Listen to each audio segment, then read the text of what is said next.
Mel, Yeah, we have a major announcement to make. go for it. Did you know that right now all plans on Mint Mobile are what? $15 a month. Okay, that's truly ridiculous. Do you know how much regular cell phones are? Yep.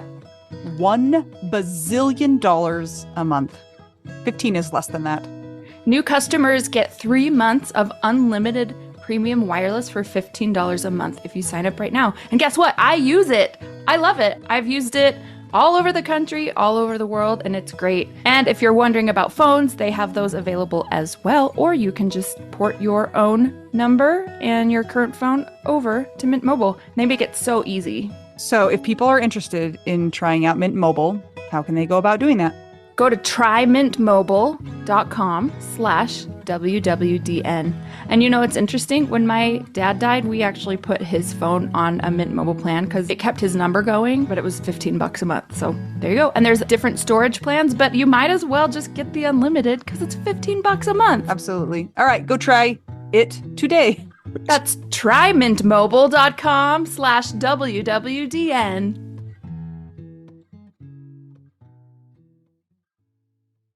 Go, Anita. Oh, okay. You Well, looked like you wanted to say something. I always want to say something. We already have a mystery to be solved, but we're not going to get there yet. First, we're going to introduce our guest that we have here today, and her name was Apokoko, but also known as, who are you? Amy Pickett-Williams. Nice to meet you, Amy Pickett-Williams. And why is her name Apokoko? You got to tell people.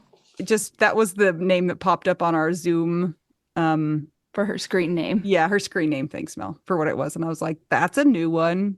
And it stands for Amy Pickett-Williams Counseling, we think, right? Yes. Amy, where do you live? I live in Denver, Colorado. I've been a grief therapist for 25 years.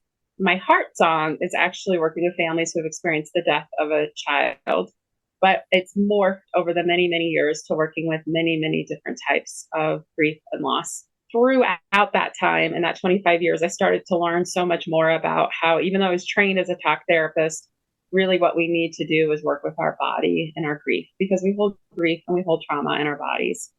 And so it morphed into becoming a somatic therapist, which means mind, body, or for some people, mind, body, spirit, or soul. Amazing. So is Bessel van der Kolk one of your heroes? Yeah, well, he, among many others, I could list off over, yes, but he is like, yes, absolutely. He started, I think he's the one of the main people that started this movement of recognizing what we need to do and work with our bodies. But I have many more mentors. We are fans of The Body Keeps the Score over here. So we're really excited to talk to you because as we've learned through our grief experience, you can't only address the mind or only address the body. It all goes together. So I'm really excited to learn more. But I have a question first. What made you want to specialize in grief therapy? Yeah, well, that's a beautiful story. So when I was in grad school, I was a young grad student, 21, probably 22, and I had to have some surgery and not related to cancer, but I ended up on the oncology unit because that's where there was a bed. And the nurses kind of enjoyed this healthy young woman, and they said, you need to meet the social worker on the unit. And I did. And her name was Janie Alpert. And she came by and I was like this, bubbly, not terminally ill person. And in our conversation, I started falling kind of in love with this idea. And I said, do you want to have an intern next year? She agreed. And so it became that was my first really exposure to working in the grief world. And at the time, there was a newer bone marrow transplant unit. And in the late 90s, we were transplanting everybody and everything. And so there was unfortunately, there was a lot of non-successes, or you could call them failures, where they didn't work and people died. And so I was really exposed early on to this incredible journey of people hoping they would live and trying everything they could and then dying in the process. And so that was the start to my career and working with death and dying. In regards to the somatic piece, I started recognizing early on that as I would sit and hold space for somebody, that it definitely served a purpose. but their bodies were still very activated a lot of times when I'd work with them in that sympathetic state. Or the opposite, they would go into, this is polyvagal theory, another person I geek out on, Dr. Stephen Porges, Deb Dana, and lots of other people, Dr. Ariel Schwartz. We recognize that not only in that sympathetic fight flight response above our window of where we feel like we're calm and we're able to focus, people would also go below that window where they would be what we call dorsal, which is really dissociative or numbed out to where they were pretty much immobile. And so I realized we got to do something about this because talking's not going to get them out of it. And so learning to work with our body, whether it was a breathing technique or a simple stretch, for me, that would be yoga, because I'm a yoga teacher, but you don't have to be a yogi to learn some of these tools to be able to help people so that they could go back into that place of being able to work with their grief and grow with their grief as they were dying. So when you were working with the bone marrow transplant patients, was this children or was this children and adults, or was it all of it?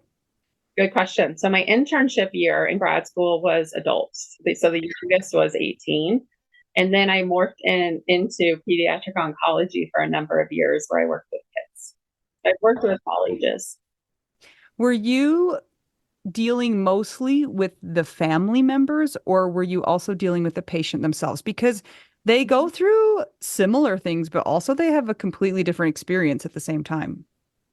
Yeah, I was working with both, actually. Yeah, so I work with the kids. The beautiful thing at many children's hospitals is there's also child life specialists. And so they work with kids around procedures and that kind of thing. And so part of my work was with kids around, the process of what they were going through, but there was a lot around family as well. And then the post, if the child died, then it was, I led one of the first Spanish, at the time I was fluent in Spanish speaking grief groups at the hospital here in Denver, and then continued to morph. And then post working in that field, I ended up working in community mental health and learned a lot more about how grief spans not just death and dying, but it's loss of so many different things: loss of relationship, loss of health, loss of independence, loss of identity, loss of home, finances. There's so many areas that we experience loss on a regular basis.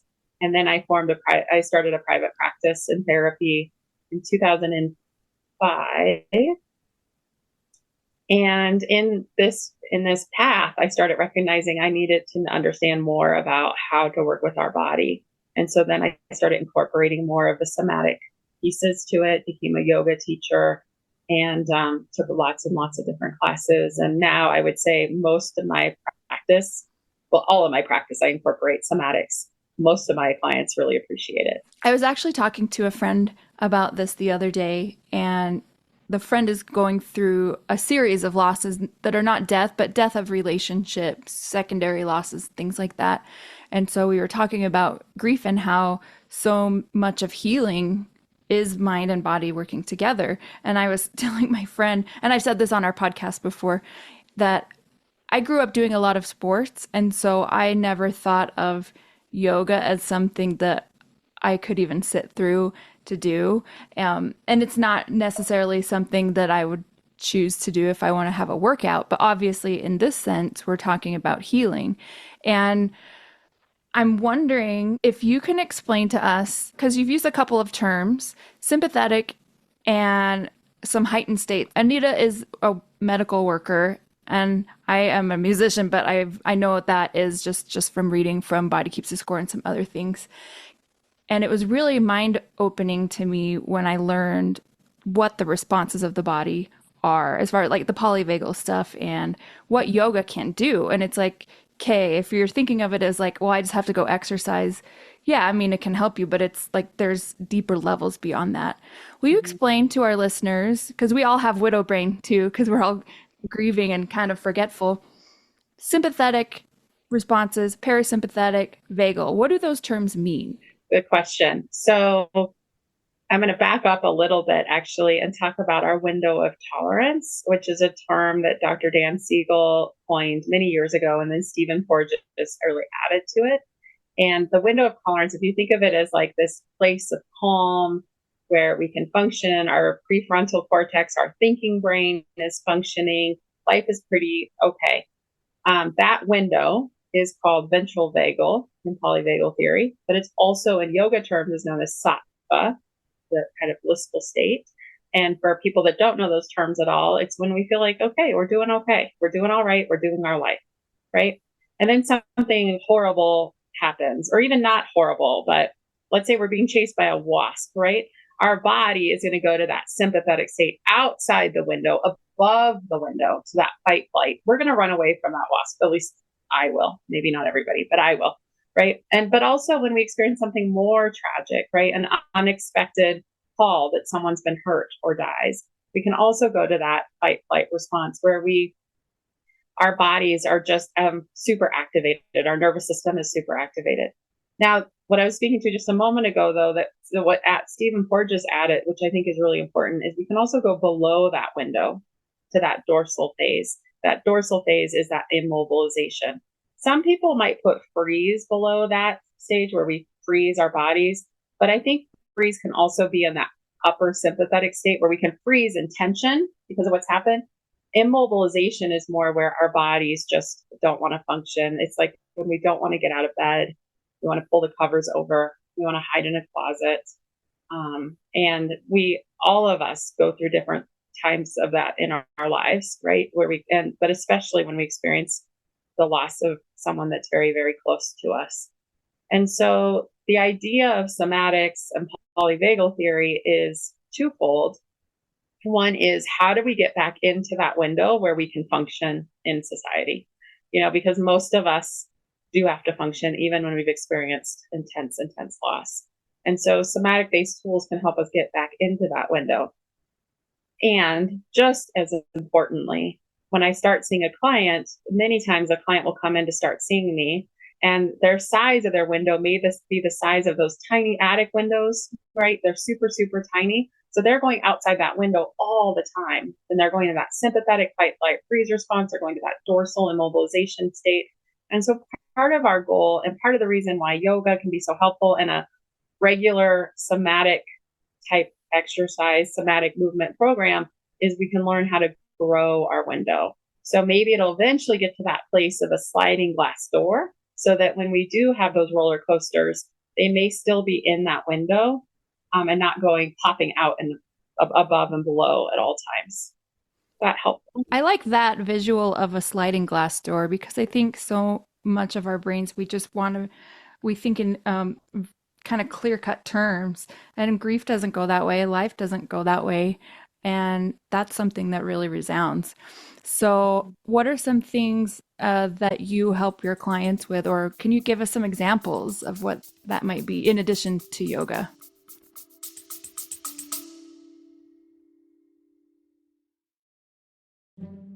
Hey guys, just checking in and want to say, if you are enjoying this podcast and you want to see it keep going, maybe it's helped you through your widowhood journey and you think that it might help others on their widowhood journey, you can support that cause by joining our Patreon. Some of the things that you get as a Patreon beneficiary are ad-free episodes, so you don't have to hear ads like this. You also get exclusive content, and at a certain level, you might also get an exclusive t-shirt you can only get that place. That is true. It's pretty cool. There are 4 different tiers available, so check it out. It's patreon.com/WWDN. And as an extra bonus, very often you get your names read by one of my kids, and they will do a terrible job with the pronunciation. And that's like a bonus, I think. I think it's kind of the best. I would much rather hear somebody butcher my name than say it correctly. A child butcher it than an adult do it correctly. Yep. So go to patreon.com/WWDN to keep our podcast going and support the widowed cause. Yes. Thanks, guys.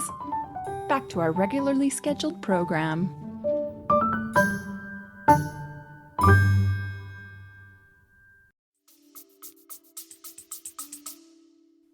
Yeah. So what we know with the vagus nerve, which is our 10th cranial nerve, if we stimulate our vagus nerve, it can help us get back into that window of tolerance, to that parasympathetic place.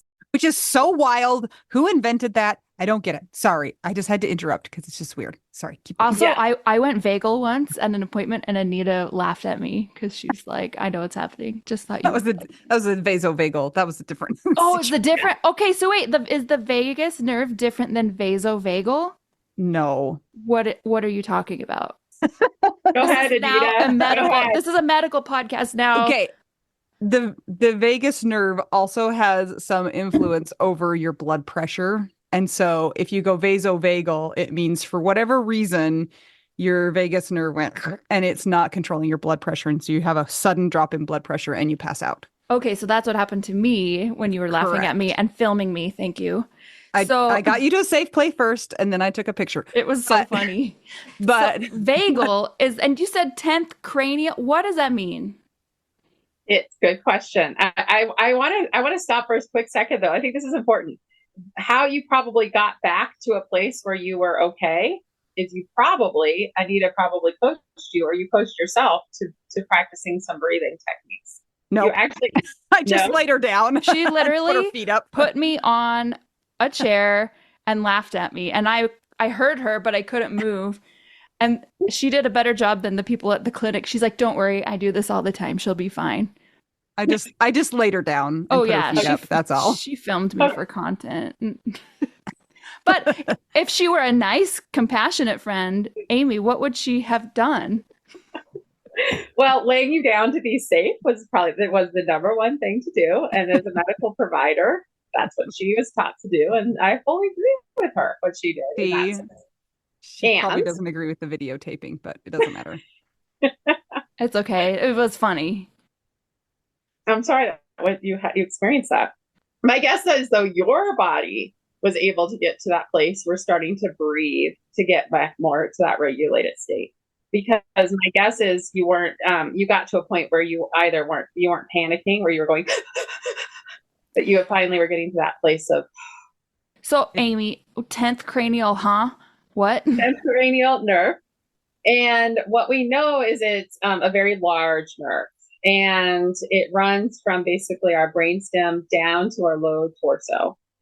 And what happens is when we get to that sympathetic state or that dorsal state, so that either that fight flight or that immobile state, if we can stimulate that vagus nerve, it can help us get back into that parasympathetic state. So you may ask me, well, how do you do that? How do you stimulate your vagus nerve, right? It's not like a guitar string where you can just strum it, right? And so there's many ways you can stimulate, which is super cool. One is through breath, even any of the breathing practices that you might have learned in yoga, but you don't have to be a yogi to know these breathing practices. Even the simple breathing in slowly through your nose and out slowly through your mouth with like a straw breath. So and actually stimulate that vagus nerve to help us get to that parasympathetic response. Vibrations, so humming, singing, also stimulates that vagus nerve to help us. And you're a singer, yes? I was just going to say, I'm a piano player, but I work with a ton of singers. And one of the camps that I work at in the summer, they don't talk about the vagus nerve, but they do all of these things. Yes. So, like, exactly. I'm like, oh, just feels like we're in a vocal class right now. Yes. So the vibrations stimulate the nerve that's running down your spine. Well, Right? it's not, yes. I mean, it's down kind of a central part of our body. And there's actually two kind of nerves that connect that go down. But practice for a minute. Put your hand on your throat and just hum. Mm-hmm. Mm-hmm. Mm-hmm. Your vagus nerve is actually vibrating when you do that. So you're saying that all we have to do to heal is just sing? Anita. I don't know if I would go that black and white in all of this, but that is a tool that can help us potentially. Some people go into that calmer response. So yes, for some people, that is it. That is it. If you are a better singer, will you heal better and more quickly? No, Okay. I wish, but no. That's good No. news for both me and Anita then. Yeah. Because we're not good Yeah. singers. Yeah. But we are good hummers. And I love the idea that the vagus nerve can be stimulated in a lot of different ways. And when you were actually talking about yoga, I kind of flipped to how I feel about yoga. And I know a lot of people feel about yoga. It's like, I don't want to do yoga. right? Like, and if I do try yoga, I want it to work the first time and I want to feel better immediately. So the reason that I'm bringing that up is um, it's not the only answer. And Mm-mm. there's lots of different tools that we can use. You know, I've heard of people gargling or doing really loud, like screaming, and different ways to stimulate the vagus nerve, different ways that you can do breathing techniques. And it's just like yoga is one tool in the toolbox, and there's lots of Yes. tools. But what about the whole idea that it might take a little bit of trial and error to figure out what's going to help? Well, I think it takes time for, when you experience such a traumatic loss, it takes time to work towards that growth, growing with your grief, right? And so part of it is you need some time to learn these tools and utilize them. And another part of it is, we're in a world where loss happens regularly. So while we may feel like, okay, we're in a place where right now maybe an anniversary isn't triggering us, but then bam, something else happens in our world. We fall back into that sympathetic or dorsal phase. And so once again, we're having to work with it, which is why it's so important to work with these tools regularly to grow our window to that size of a sliding glass door, so that maybe some of the quote smaller losses, like you didn't get the promotion that you wanted for your job, that may be really obviously triggering, but it's not going to be nearly as horrible as experiencing the death of a loved one, right? Yeah. And so learning how to work with these losses on a regular basis can help us even when we have very, very intense losses. One other tool that I think is really important to know with that vagus nerve is even just acupressure points. There's cranial nerves that connect to the vagus nerve. So even just massaging along your ears, around the outside, and the tragus, which is the flap in the front, and the concha, which is the shell right before the ear canal. All of those little things and different pressure points on your face and on your body also can help us with that parasympathetic response. So no, Anita, it does not have to be yoga. Walking, intentional walking, swimming, hiking, sketching, painting, all of those things are body-based tools that can help us with our grief. And yoga itself, I think a lot of people think, oh, we're going to that hot, intense yoga class and we're going to have this intense workout. But, even just that simple exhale that I showed Mel a minute ago, of just breathing in slowly through your nose and then even slower through your mouth with straw breath, that is yoga breathing. But you wouldn't necessarily think that unless I said that, right? Yeah. It's funny because the only yoga I like is the hot, intense yoga. ADHD, that's why. I just like corpse pose. Another one of my favorite people, I'm just going to say three of my favorite mentors who actually are going to do a free thing for the nonprofit, a little panel discussion. But Dr. Ariel Schwartz, Joanne Lutz, and Amy Weintraub. Amy Weintraub speaks a lot to meeting the mood. So Mel, my guess is hot yoga is really helpful for you because maybe at times you feel more amped up. And so you've got to do something that will help meet you in that place, right? Versus someone else that's feeling a bit more lethargic. If I said to them, we're going to go do a hot yoga class, or even if I said to them, we're going to go for a walk, they may be like, absolutely not. I can barely get out of my bed right now, Yeah. right? And so a simple breathing technique might be really, really helpful for them in those moments, right? Versus for someone that needs that hot yoga, if I said, okay, let's just take a moment and do a meditation, don't move, you'd be like, no way am I going to do that. I can't do that, right? Because you have to meet that space and that mood of your nervous system in order to work with it. This is interesting because when my husband first died, I was also recovering from a car accident. Everybody's heard the story a million times, but you don't know it. So here we are. And for a couple of years, I couldn't even do any physical stuff that was resembling yoga. And I wish that I had known about the breathing and how important it is. Because I think also, for me, I know not everyone's like this, but some people like to know the whys behind why we do this kind of thing. And it's like if someone just says, well, just go breathe. If you're grieving, you're like, shut up. Are you trying to bypass what I'm doing? But if someone would say, you can't do your physical body stuff right now because of these injuries, but what you can do is breathe, and it's helpful in these ways, I think that would have really helped me a lot, because I just kept feeling so frustrated that I'm like, I know I like to exercise to the point where I'm like, I'm so tired, like skiing, hot yoga, all of the intense stuff. And if I don't do that, I kind of feel like I've morally not done my body what it needs.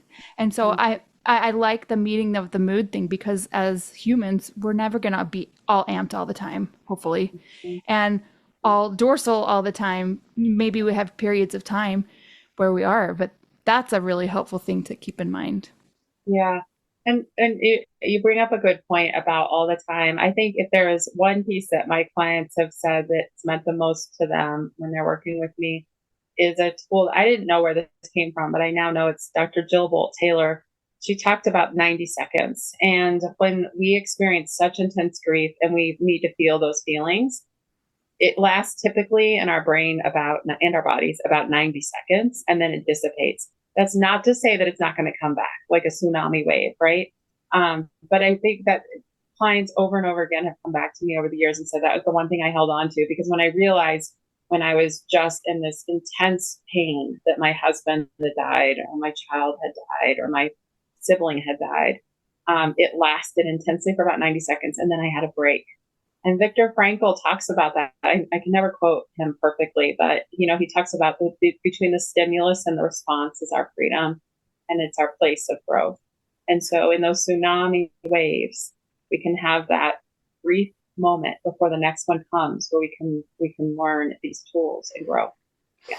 Jill Bolt Taylor, and Viktor Frankl. I've heard of both of these people and some of these things, and I know that in the life coach world, the 90-second thing is used sometimes, and depending on if the life coach is a good kind of intuitive one or if they're just kind of following a form, it depends on how that comes across, especially to people in heavy grief, because I remember hearing that and I'm like, what are you talking about? And then of course, if there's a good life coach that's kind of taking you through stuff, or therapists where they're using CBT, talk therapy, then you can learn, well, yeah, the feeling and the thing in the brain is 90 seconds, but you might still feel some of it because of maybe how your thoughts are attached.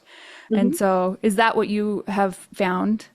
Yeah, I think so much of the time we're taught not to feel it, right? And there's times we can't. And sometimes we have to compartmentalize it. So if we're about to go into a meeting, or we're going to sit through our kids' concert, that may not be the time if we're noticing a feeling. And so we have to compartmentalize it for a bit. But if we have the ability to truly feel it, it can help us with that process. That's not to say that it's going away. And that's really important to make that clear. But that intensity will subside before the next wave comes.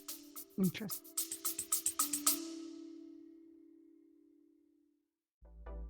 Anita, I hear we have a store.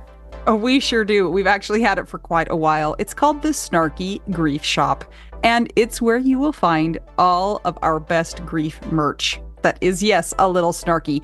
For instance, it's where you will find the official widow card that you can pull and use at your convenience. You can put it in your wallet, and anytime you need to use it, pull it out, play the widow card. Yeah, we have glow-in-the-dark stickers.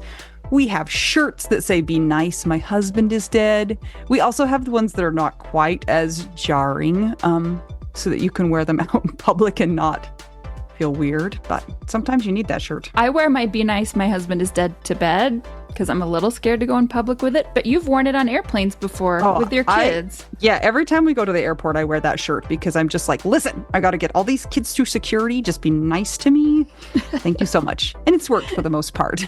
Some of the less snarky grief shirts are podcast shirts or Widow Wives Club. We also have Resilient AF, right, Anita? What else do we got in there? Yeah, which we're telling everybody who cares, like Mel's mom, that means American fork. Mm-hmm. Because she can't know what it really means, guys. Yeah. Stickers and mugs and notebooks and just cool stuff that you can use to express your snarky grief. You'll find it by going to our website, shop.widowwedonow.com. There's a lot of W's in there, so just make sure that you've counted them and there's the right number.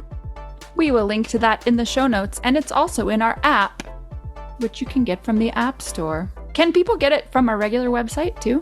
Yes, if you go to widowwedonow.com, there's a link for the shop in there too. Great. If you'd like to show your snark or have something a little more subtle, go ahead and check that out. Again, that's shop.widowwedonow.com.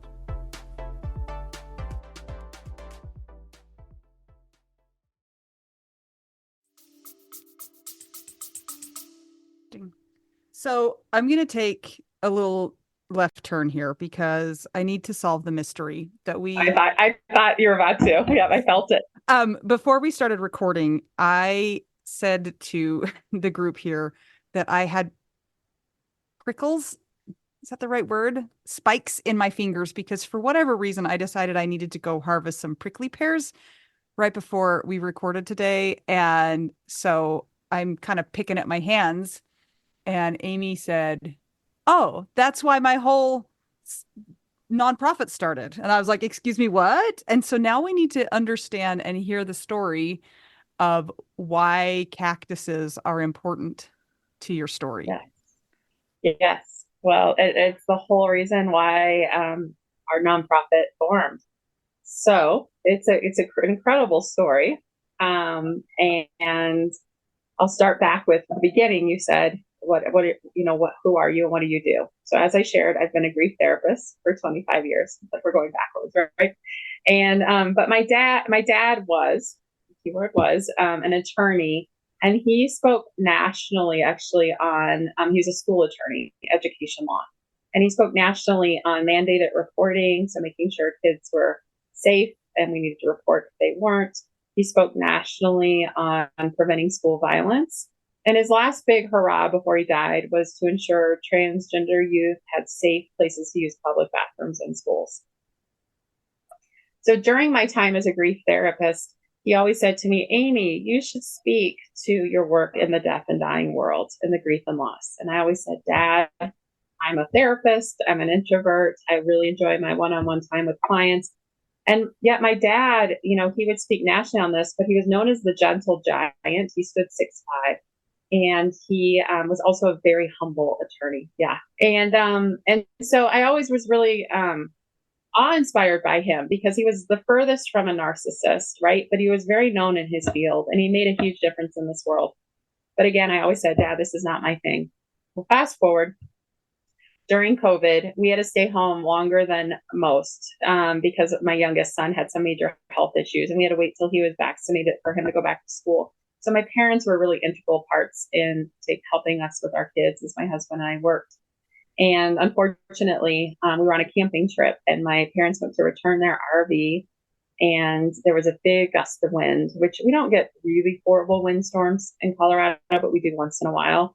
And he went to close the gate, and unfortunately, a big gust of wind knocked him over, and he fell on his head. And 2 days later, we had to withdraw life support. He had a brain bleed, and he died. Oh my goodness.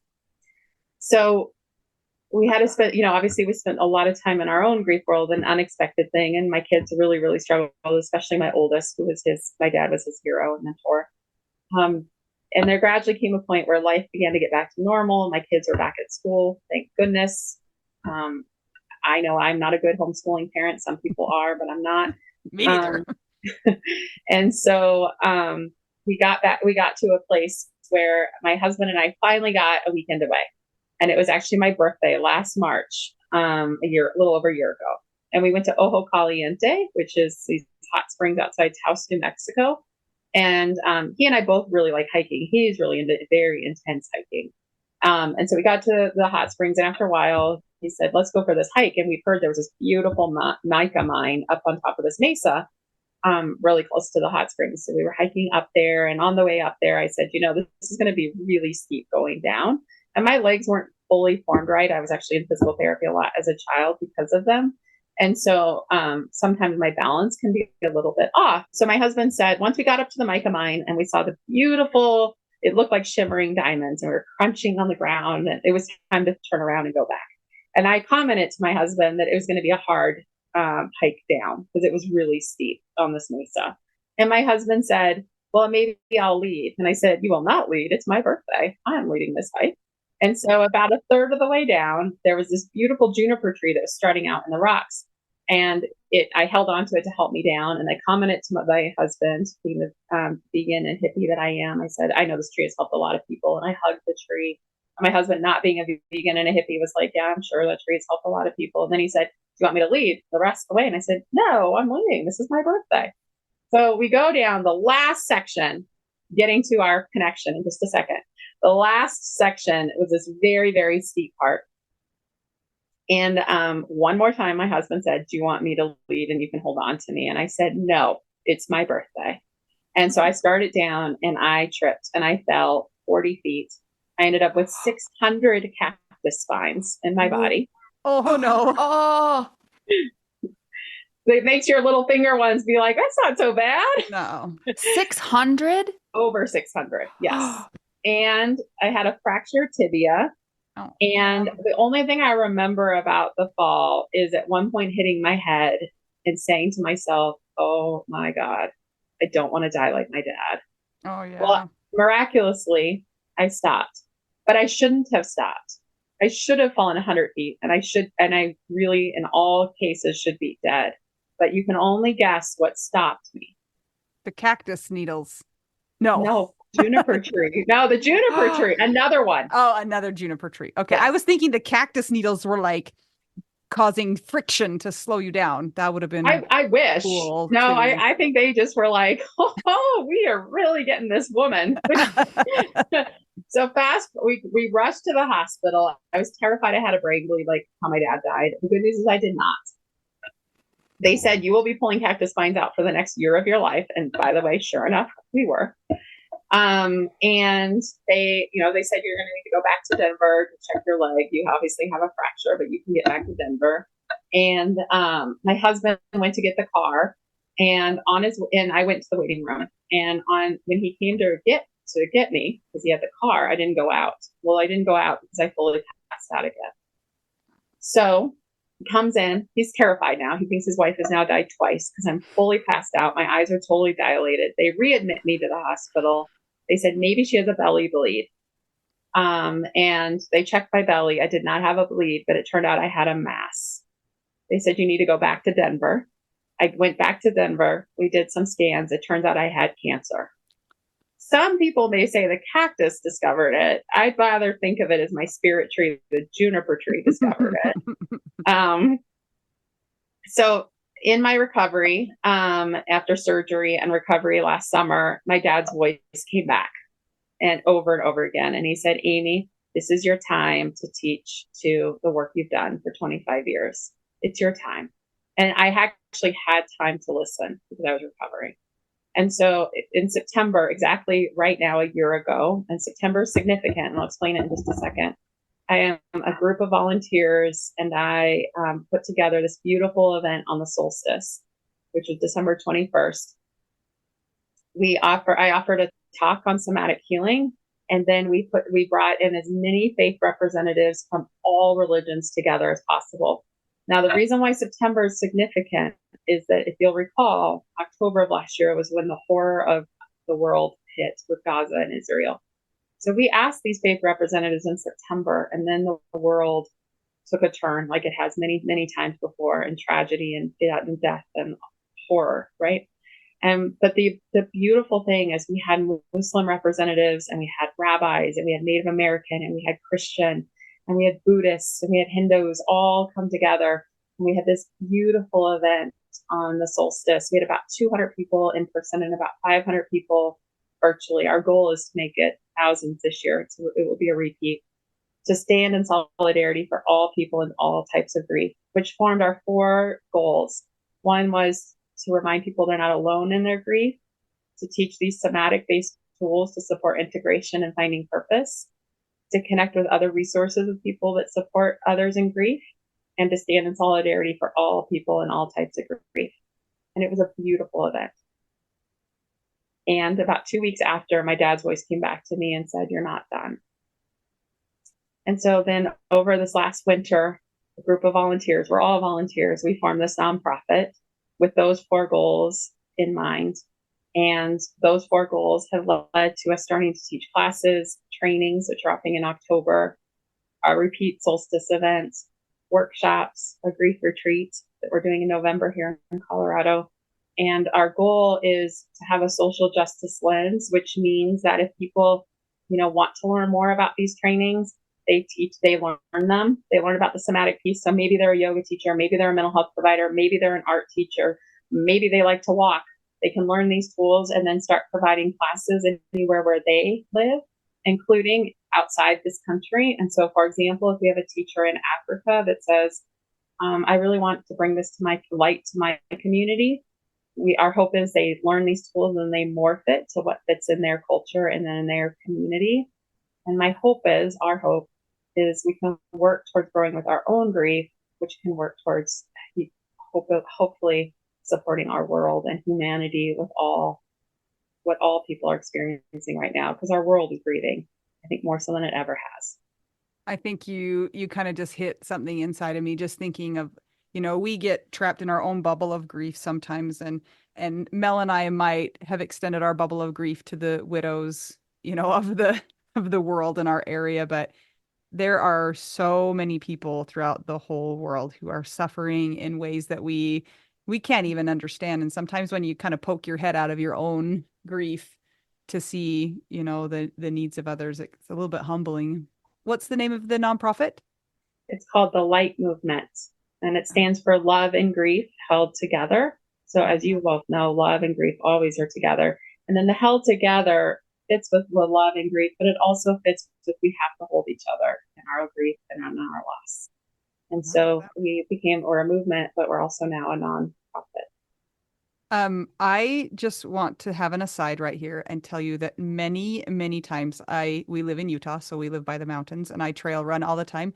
And many, many a time I have said to a tree, like when a tree will have a part that's worn smooth by many hands who have held onto that tree as they've gone up or down a trail, I've thought about the connection that tree holds between me and every other person who passes by. So I have the same juniper woo-woo feelings that you do, just FYI. So your husband's the weird one, not us. I love that. So if somebody wants to learn more about your foundation, how can they find information? Yes, they can go to our website. So either it's before we became a nonprofit and we were just a movement, we were .com. So it's lightmvmt.com. But we also, because we're a nonprofit now, you can also find us from Light Movement, all spelled out, .org. But it will revert back to the .com, something with technology that I don't understand. And people can sign up we'll be starting a virtual classes platform in the next few weeks, in a month. We'll have 2 volunteer teachers doing virtual classes. We have a training that's open to anyone in October. So if someone happens to be a nurse or a mental health provider, they can get continuing ed credits, but anyone can attend it. And it's a 20-hour training. And we have this beautiful model, this tiered system where people are willing to volunteer for Light in many ways.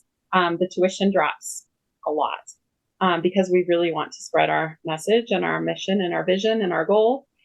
And so people can volunteer through teaching classes. So Anita, you just said you trail run. So if you ever wanted to do a trail run in honor of Light, to bring in these somatic tools and just say, hey, if you want to donate to Light Movement, that would be a volunteering opportunity. Other ways people can volunteer is if they're like a yoga teacher or an art teacher or a musician, Mel, and being able to offer that music is a somatic tool, and then potentially bring in, if people want to donate, then they can donate to Light.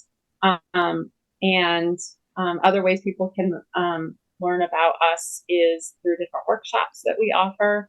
And our goal is to try to get into more conferences as well to teach these tools for everybody. And then other ways people can volunteer besides teaching classes are outreach, just telling people about our nonprofit, because it's a big missing piece in the grief world is this body-based tools. I mean, it's known in the trauma world, but it's not really known in the grief world. And so we really hope to bring it out globally for people. So a question for you. I actually have a YouTube channel full of healing piano music that's meant to help sufferers of grief, trauma. Is that something that I can share with you guys that might be helpful? Or is it more of like, hey, I'm going to do a thing, and if you want to donate to it, it would benefit your foundation? Both would be helpful. I will say, on a side note, we just learned now that we've set up a nonprofit, our insurance cost is $13,000 a year, which so we do need some money in to pay our some, but both are important. So the answer is both. Okay. The answer is yes. Yes, both. Can you tell us what some of these online classes are going to look like? I am sure 100% that there are people who will listen to this podcast and think, "Oh my goodness, yes, this is something I need in my life." So, can you tell us a little bit about what the classes will look like, what some of the offerings will be? And then I'm also super curious about the details of the solstice party, if that's happening again, and how people can join in on that. Yes. Did I call it a party? I don't think it's a party. It's not Whatever. a party, but that's okay. That's okay. The classes, some of them will be yoga based, some are gentle, some might have more movement depending on the volunteer on what they're doing. So those are like the virtual ones. But again, going back to our social justice model, for example, the community in Utah, someone will become a volunteer and offer a class in person, right? For people to be able to learn something, or a workshop, or 2-hour hike, hint, hint.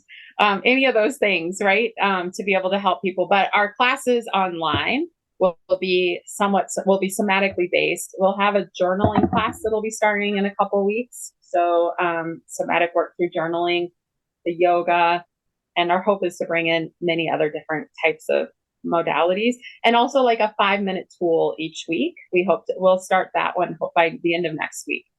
So we'll have a tool at least a week where someone can learn a different breathing technique or vibration or any of those things to tune into that.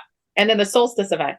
Yes. That is the one that obviously got us started. And that one will be virtual. And it will be, again, like a workshop of learning a little bit of the science, some of what we talked about today, and tools. And then it will be bringing people together, all different people of all different faiths or non-faiths, to come together to stand in solidarity for people and say, you know what, we have to be here for each other, because none of us are immune from grief. Nobody. Is there going to be an in-person option as well for people who are local to the Denver Yes. area? Yeah. Yes, it will be. It will be at Unity Spiritual Center this year. Our hope is to offer it in a different place each year, and hopefully down the line in many different religious communities, again, for that place of solidarity. So there'll be in person, which holds about 300 people, and then virtually as many as we can possibly get. That's really cool. When we started, Mel and I were talking about how the universe often brings together things just as they need to be brought together. And we find that happens in this podcast over and over and over.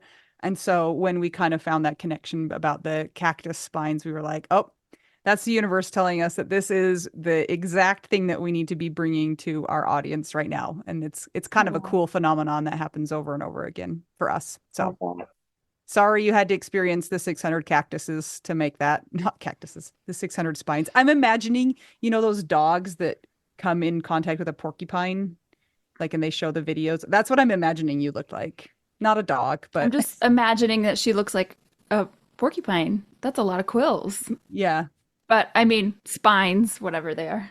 Well, and there were like big ones, right, that my husband could pull out. But then there are the smaller ones that Anita, you'll be dealing with that will slowly. You can't even see them. They just hurt, but you can't see them. No, but they'll slowly work their way out your body as they did mine. Just know they're in there. And Epsom salt can help a little bit. Duct tape is another tool. You can put duct tape on your skin and pull them out. So, yeah. But for the most part, sometimes they just want to be in there for a while and they work their way out when they're ready.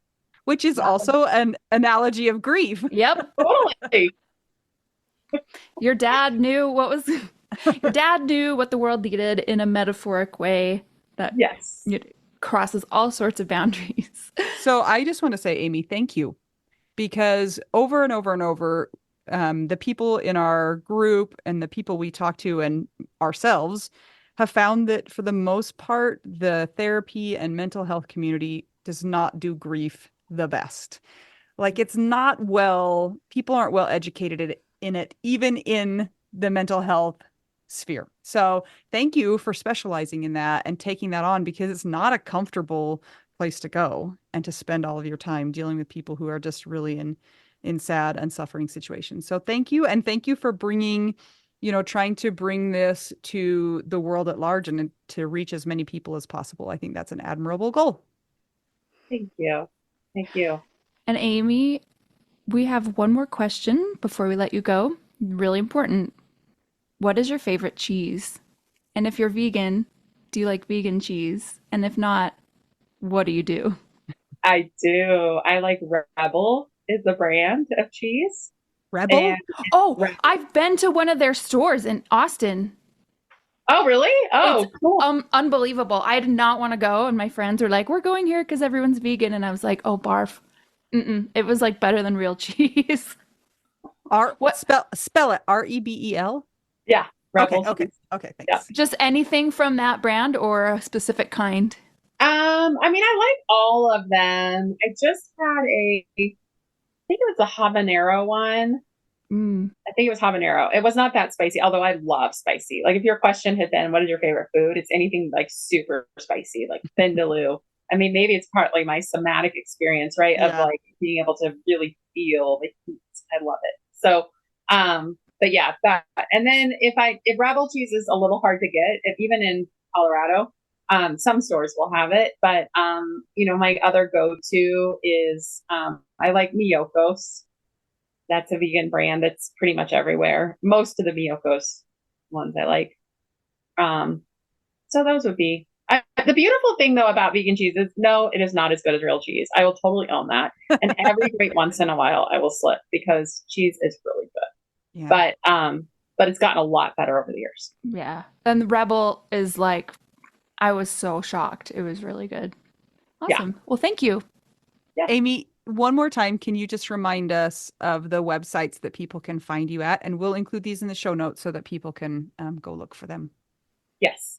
It is Light Movement. So LIGHTMOVEMENT.org, or what's probably we see more of before we became the nonprofit, and we were just a movement, was LIGHTMVMT.com.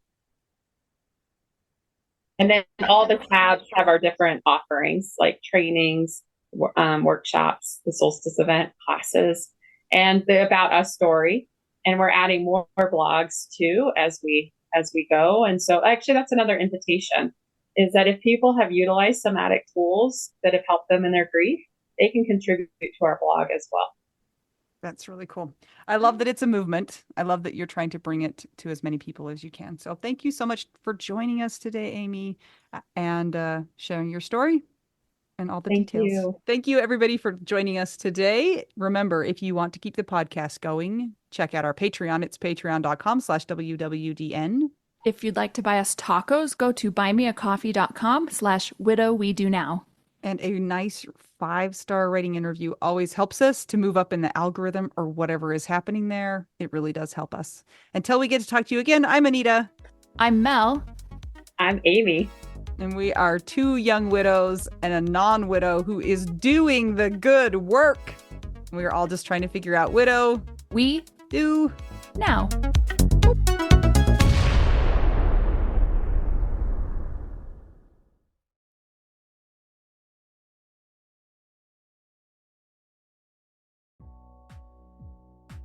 One of the questions we get asked the very most is, do you have a therapist you can recommend for me? And while we wish that we knew of therapists in every single place, in every single part of the country, we don't. So what do we tell them instead, Mel? We say check out BetterHelp because it's online, it's at a reasonable price, and you can be matched with a therapist within 24 hours. I've also used them and they have been great. And if you don't like your therapist, guess what? Click, and get a new one. Absolutely. It's so hard when you have an in-person therapist, if you're not clicking with them, to cut them off and get a new one. So that's not an issue with BetterHelp. So we always tell people to try BetterHelp. And if you use our promo code, which is trybetterhelp.com/WWDN, you get 10% off your first month. go ahead and try it out. That's trybetterhelp.com/WWDN. And you know what? I'm a big fan of doing therapy where you don't have to wear pants, but nobody knows about it. Are you wearing pants right now, Mel? I'll see you later. Bye. That's trybetterhelp.com/WWDN.